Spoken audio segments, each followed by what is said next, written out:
पावसाळ्यात असं गरमागरम तळलेले पदार्थ नेहमीच खावेसे वाटतात, पण ह्या पदार्थाची सर मात्र कशालाच नाहीये. त्यासाठी 7 मिरच्या, 10 ते 12 लसूण पाकळ्या, 1 चमचा अख्खे धने, कढीपत्ता, अद्रक हे थोडंसं जाडसर वाटून घ्यायचं. मस्त असं वाटण तयार झालं.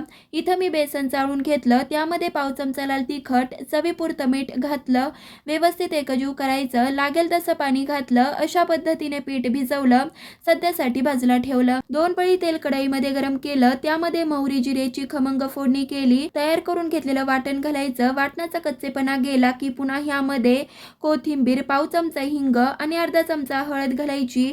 फक्त काही सेकंद परतवायचं. इथं मी अर्धा किलो उकडलेले बटाटे हाताने कुस्करून घातले, व्यवस्थित एकजीव केलं. चवीपुरतं मीठ घालायचं. भाजीमध्ये मीठ व्यवस्थित मिक्स होईल एवढंच परतवून घेतलं. सगळ्यात शेवटी गॅस बंद करून अर्ध्या लिंबाचा रस आणि कोथिंबीर घालायची. पूर्ण भाजी थंड होऊ द्यायची. तोपर्यंत पीठही छान भिजलं. पाव चमचा खाण्याचा सोडा घालायचा, व्यवस्थित मिक्स करायचा. भाजी इथं आपली पूर्ण थंड झाली. त्याचे अशा पद्धतीने गोळे करायचे. बेसन पिठामध्ये कोट करून तेलामध्ये सोडायचे. छान वडे तळल्या गेले की काढायचे. त्याच गरम तेलात बेसनाचा चुरा तळून घ्यायचा. पूर्ण थंड झाल्यावर न सोललेला लसूण, 1 चमचा जिरे, अर्धा चमचा लाल तिखट आणि चवीपुरतं मीठ घालायचं. चटणी करून घ्यायची.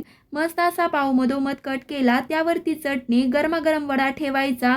त्यासोबत तळलेली मिरची आहे म्हणल्यावर अजून काय हवं नाही का? मग तुम्ही कशाची वाट पाहताय? आजच हा गरमागरम वडापाव घरी ट्राय करा. लाईक, शेअर, सबस्क्राईब ही नक्कीच करा. धन्यवाद.